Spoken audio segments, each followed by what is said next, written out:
and mode. Notice what they call them. You've probably calculated mean, median, and mode plenty of times before. You might not have known that they were referred to as measures of central tendency. So remember yesterday when we were introducing the project, we talked about how there's like these three numbers, and someone could use whichever number they wanted to kind of present the information in the way that they wanted you to see it, right? Because all three of these measure some sort of center of the data, okay? Either the average, literally the middle of all the numbers lined up, or the thing that happens the most, which still is considered a measure of the center of the data because it's happening so often in the data, okay?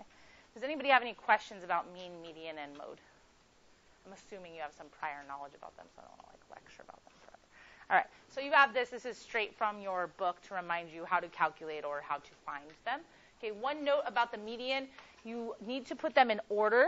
You can't just have them in any order and find the middle one, or we'd all have different medians for different data sets, so they need to be in order. And when there's not one specific number in the middle, you take the two that are there and you average them to get what the middle would be, okay?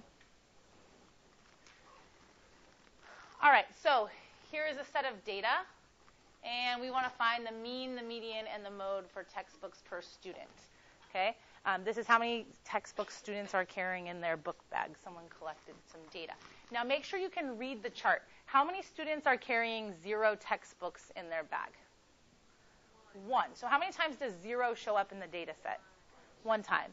How many times does 2 show up in the data set? 10 times. So if you're going to make a list of data from this table, make sure you understand that that list would be like 0, and then there's like 6 ones. And then there's like 10 twos.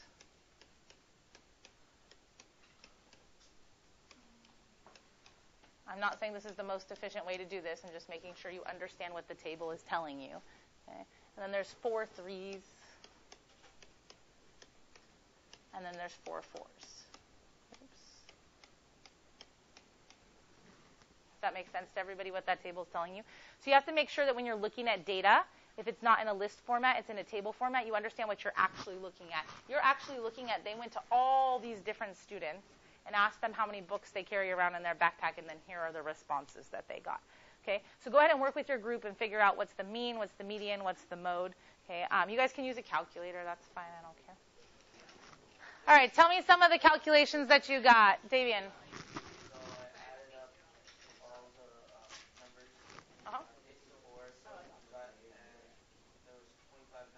Okay. So I did 54 divided by 25, and for me, 2.16. Do we have support for that answer? Support.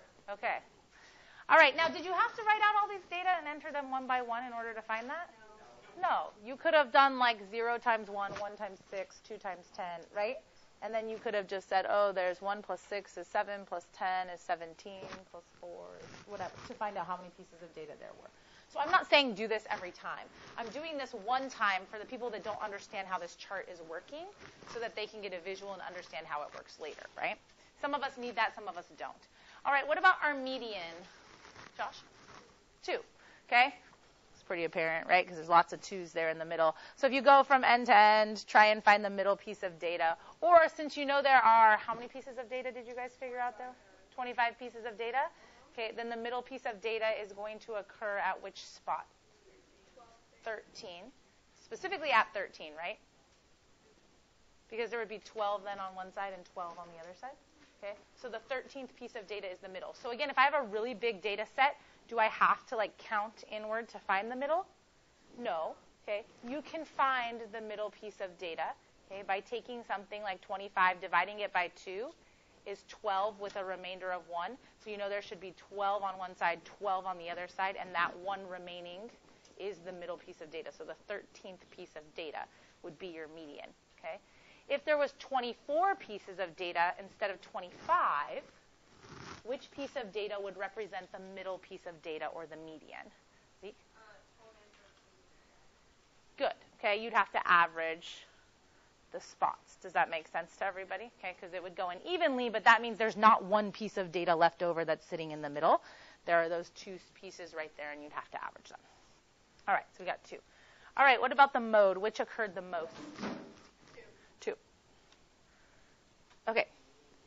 So in this data set, it's a little more straightforward. No matter what piece of information someone gave you, the mean, the median, or the mode, would you get the same idea about how many textbooks students on a daily basis generally carry around in their backpack? Yeah, okay? Because they're all about the same, right? It wouldn't give you any different information.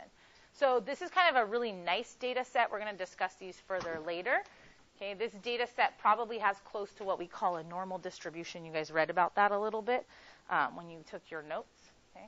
And so this data set, because it has a lot of these things in common, would meet that requirement. The data we looked at yesterday all had very different numbers for those things, which allowed people to mislead you, okay, because those data did not fit kind of a normal set. And normal doesn't mean there's like a weird one and a normal one. Okay? Normal just means it follows a certain pattern. All right, so here's a new data set, okay? And the question is, what is the outlier of the data set? I'm going to go ahead and put the data in order. You can do the same. Sorry, I have to cross off as I go because I just can't. Oh, I've missed 15 already, see? That's why. 15, 20, 22, 28. 30s.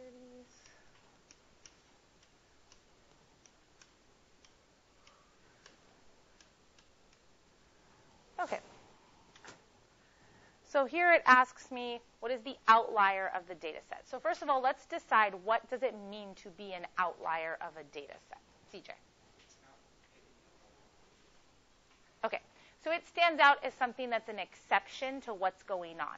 Like when we were talking about the Michael Jordan salary situation, Michael Jordan was an outlier. Honestly, if someone wanted to give us a real representation of that data, they should have probably just kicked him out and done all the analysis without his salary in the data because of how different his was from the others. It doesn't mean that that data point doesn't exist. It just means it's far from describing what happens most of the time because it's like happened one time and it's way, way, way, way, way one way or the other, okay?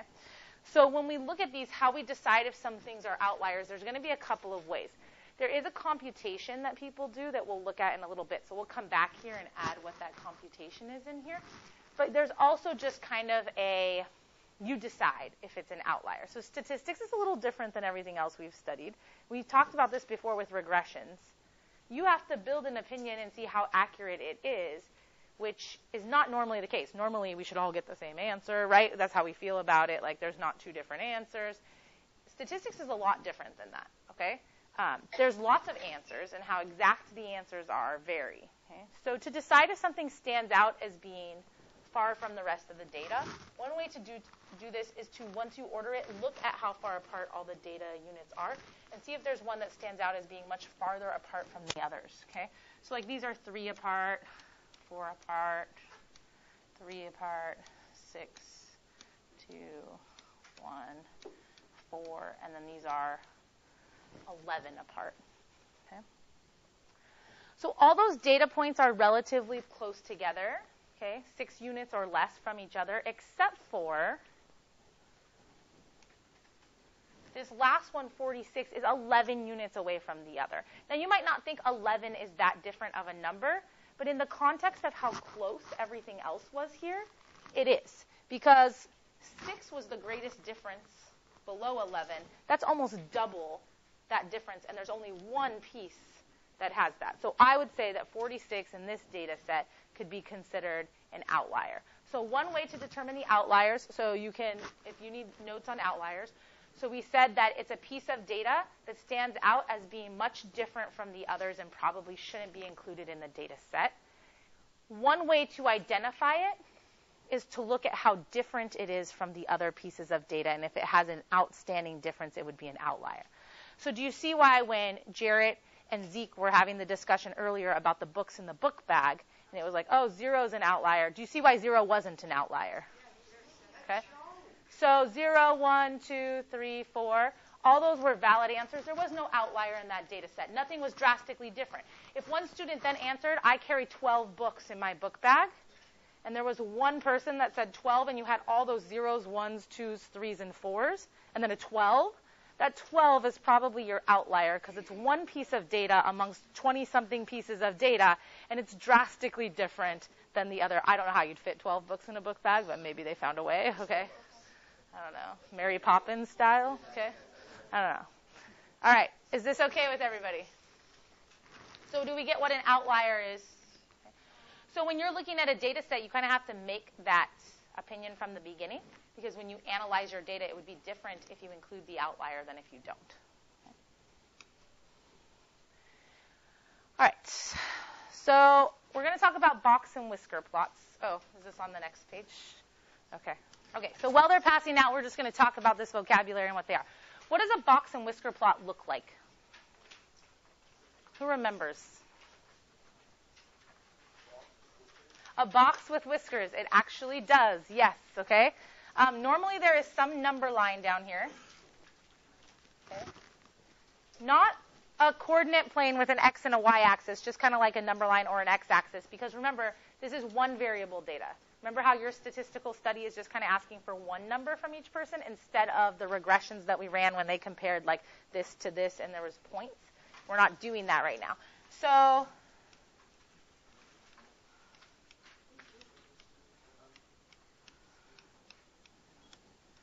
there's some number line. It would be numbered according to whatever data that you're looking at, okay? Yes.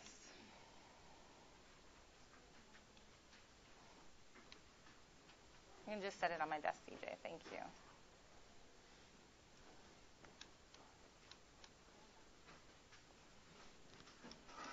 Okay. So it looks like a box with whiskers, okay? Here's the box. It's a rectangle. There's the whiskers. I'll talk about what this little X is out here in a minute, okay? Basically, it takes your data and it splits it up into groups. Notice things can be different sizes, okay? There are 4 markers. Okay, right here, right here, right here, right here. Sorry, 5 markers. There we go. Okay, that divide the data into 4 sections. Okay, here is section 1. Here is section 2. Here is section 3. Here is section 4. Okay. Does that make sense to everybody? All right. The way that the data is split up has to do with how you find the median. So what did the median represent to us? The middle piece of data. So how much of the data was above the median? If I have a list of data and I find the piece that's the median, what percentage of the data is above the median? 50%. And what percent is below the median? 50%, because the median is the middle piece of data. Right? So if there's 11 pieces of data, okay, that 6th piece of data is the median. There's 5 pieces above and 5 pieces below, half and half. Does that make sense to everybody? Okay. So the median is right here. It's the middle. Now this might not look like the middle size-wise. See how this part looks bigger than this part? Okay. It's the middle data-wise. So remember, you could have a list of numbers that could look like this.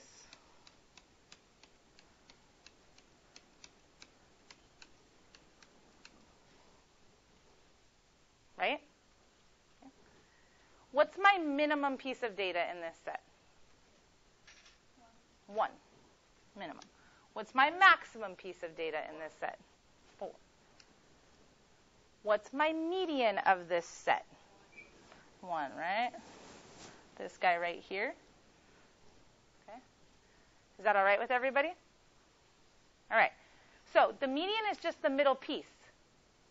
Look at this data. The median is the same as the minimum.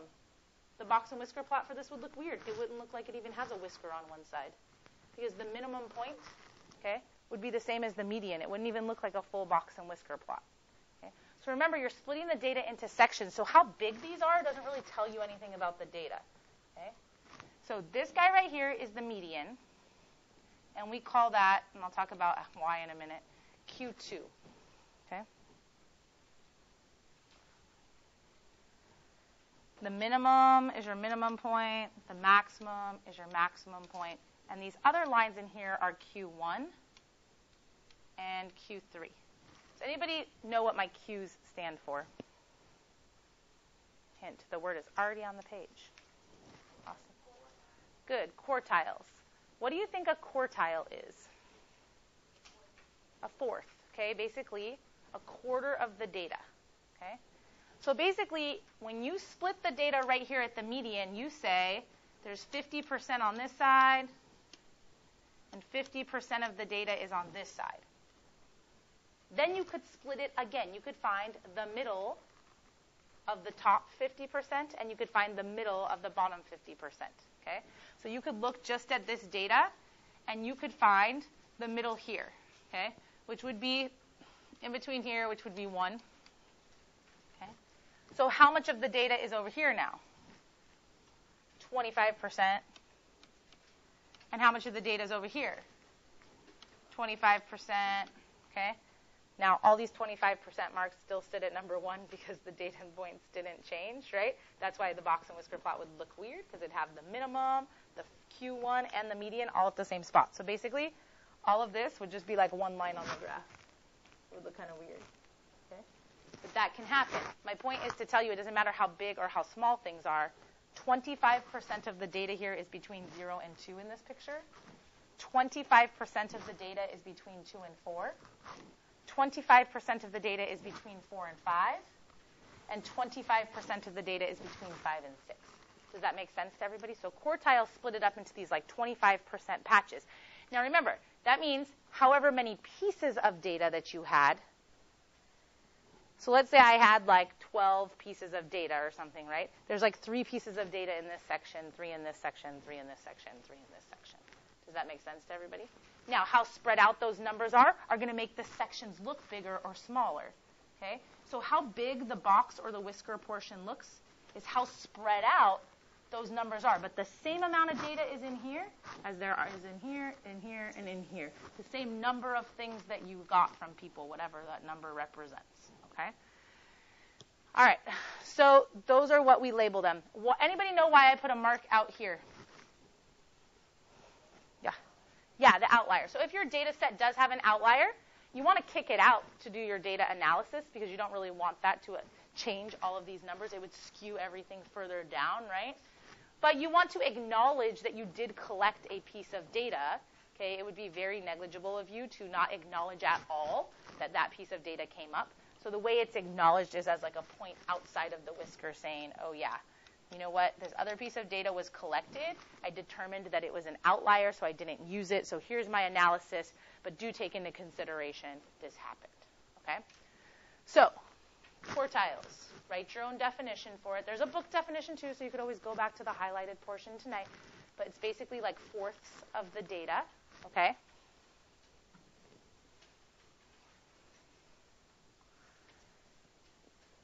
And then we're going to talk about the interquartile range. What do you think that's asking for? Maybe before we mention that, we need to talk a little bit just about the range of the data in general. How do you find the range of the data? Awesome. Good. You take the maximum and subtract the minimum. Range of the data means how far does the data spread, right? So biggest minus smallest.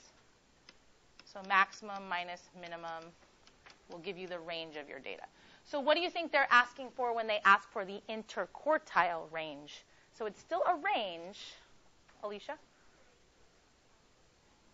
A range between all the quartiles you've labeled. So we've labeled Q1, Q2, and Q3. Basically, the interquartile range is the box part of your box and whisker plot. Like how far does that spread? So instead of maximum minus minimum, you would do Q3 minus Q1. And that equals the interquartile range, and yes, it's often abbreviated IQR. Okay. So I want to go back to your outliers for a second and just mention, I don't know, sometimes people find an outlier by seeing if there's a piece of data that is 1.5 times away from your interquartile range. So going back to this picture, so my interquartile range ends here. Okay? If that data piece out there is more than 1.5 times away from where I marked the end of my inner quartile range, it might be too far. Okay? Do we always use that calculation?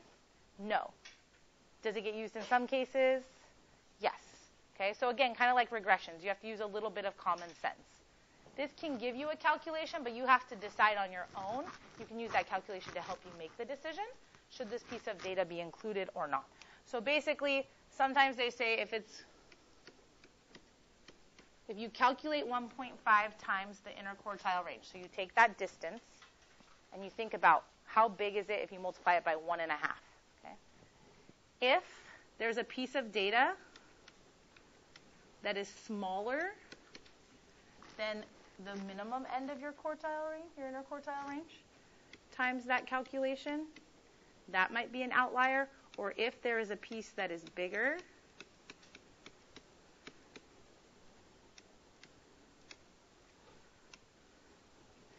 but you need to use your own judgment, okay? This is not an official, yes, this is a defined calculation that some people use. Is it the end-all, be-all? Have people included a piece of data in a set that was more than 1.5 times the inner quartile range away from the third mark? Yeah. Was there a valid reason for why they included it? Yes. Okay? But can this give you some perspective if you're struggling with your decision? Sure. Okay? All right. So now that we know how these work, we're going to go ahead and we are going to create a couple of these. Now, we're actually going to use the calculator to help us. Okay? The calculator can do all the calculations that you have been doing. So you saw how we can find the quartiles, right? It's like finding the median, but over and over again in smaller sections of the data, right? So you find the median, and then in the half of the data, you find the median there. That's your Q1, the other half of the data, et cetera. Your calculator can do that all for you. This says to make a bunch of box and whisker plots and compare them. We're just going to have the calculator do it for us, okay? And we're just going to do it with one piece of data. So we'll just go ahead and we will look at, let's look at the Central East. So let's look at this set right here, okay? All right, and so what this gives, it gives population density by square mile, okay? All right, so we're going to find mean, median, mode, the range, the quartiles, and the inner quartile range. We're just going to focus on this region right here. Does that make sense to everybody? Okay. All right. So let's go ahead and put the data into our calculator. Well, here's what you're going to do. So you have to go to the stat list, and you need to edit a list. Now, this time we only have one number. So we're only putting data into one list. So go to stat, edit. I'm going to use L1. If you don't have an L1, you can use another. Remember to clear out the list. You press clear on L1 and press enter. And then you have an empty list. Okay? So I'm going to put in those 5 numbers from our data. So it was 401.9, 467.7, 224.4, 46.4, and 336.6. What's that? Okay, we can't change the number. So what we're going to do is look at what the outcome would be with it, and then if it was an outlier, you could delete the number and then mark it on your box and whisker plot as an outlier and go from there. But we can't change the number, okay? All right, so my data is in L1. To do the calculations that you want to do, you go to Stat, like we normally did, and over to Calculate. This time, what you're doing is a one-variable statistics calculation. Okay? So number 1. So go ahead and press Enter. Okay, so mine looks like this. If you have the newer version of the calculator, it probably asks you what list that you want, right? And the frequency of the list. You don't need the frequency, but the list needs to be whatever list your data was in, so L1. If you have the older version, you would type L1 next to this. It uses L1 as the default, but if your data was in another list, you'd want to know that. Okay. Then go ahead and press enter, or on the newer version, press calculate. And here's what it gives you. So we'll talk a little bit about what these things mean. Okay, the X with the bar on it. Anybody remember what that means? You've seen that before. No idea? The mean, okay? The X with the bar on it is the average. It's the mean. So your mean is 295.4. Okay. All those other things, we'll talk a little bit about what they mean later. N equals 5. That means there was 5 pieces of data. And then if you scroll down, you'll see everything that you would need to create a box and whisker plot and everything that they asked you for, except for the range calculations we're going to have to do on our own. So the minimum is 46.4. The Q1 would be 135.4. The median, 336.6. Q3, 434.8. And your maximum, 467.7.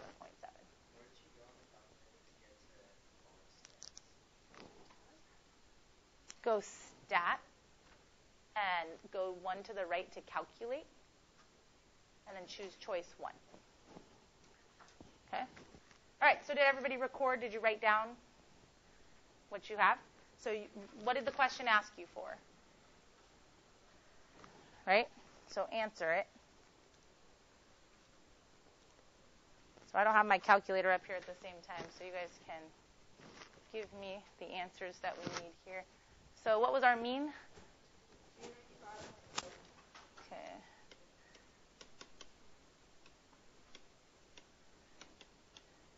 And our median? Now, it didn't give us the mode. What is the mode of this data set? None. Good. If everything just occurs a single time, there is no mode. And there can be data sets that have more than one mode. Okay? Because if you have something that happens 3 times and then a different piece of data that happens 3 times, then those would be the modes of the data set. There'd be more than one. So there's our mean, median, and mode. Okay, I asked for our quartiles and all this stuff. Let's list all that stuff it gave us. So our minimum was 46.4. What was our Q1? 135.4. Okay, and our median, we already have 336.6. What was our Q3? 434.8. And then our max was 467.7. So the calculator gives this all to us. Remember that your range is your maximum minus your minimum calculation. Okay, so you need to do 467.7 minus 46.4. And your inner quartile range is going to be your Q3 minus your Q1. So 434.8 minus 135.4. Damien, did you have a question? My calculator did like 4 or 5 different modes on it. Then it might be counting each one as a mode, but if each data only occurs once, we would say no mode. Okay? All right, now I want to show you real quick how your calculator can create a box and whisker plot. So back on your calculator, go to stat plot, just like we would do if we wanted to run a regression. Go into one of your plots and turn it on. Okay? But look at the types. Okay? So go to stat plot, second y equals. And go through the different types and choose the box and whisker plot. There's a picture of it. Okay? When you choose it, notice you don't need 2 lists anymore, just one. Our data was in L1. Okay? We're all good. And then it's on, so we want to see it on the graph. So remember, we're going to go to zoom, and we're going to choose choice 9, which is zoom stat. Oops, and clearly I have something else in there. There shouldn't be a parabola. But there is our box and whisker plot. Okay? So you can create them by hand. You can create them with the calculator. All right? Okay, one last thing to mention before you leave. I know I'm kind of rushing a little bit at the end. Okay. Here is a set of data. Sorry that it's a little bit small. And it asks what value is at the 45th percentile. So 1, 2, 3, 4, 5, 6, 7, 8, 9, 10, 11, 12, 13, 14, 15, 16, 17, 18, 19, 20. There are 20 pieces of data in this set. Shh. Just listen to the end, please. So there are 20 pieces of data in the set. If you need to know which piece of data is at the 45th percentile, you need to know how many pieces of data represent 45% of 20 pieces of data total. So the first thing you need to do is you need to multiply 20 by 45%. Okay, what do we get when we do that?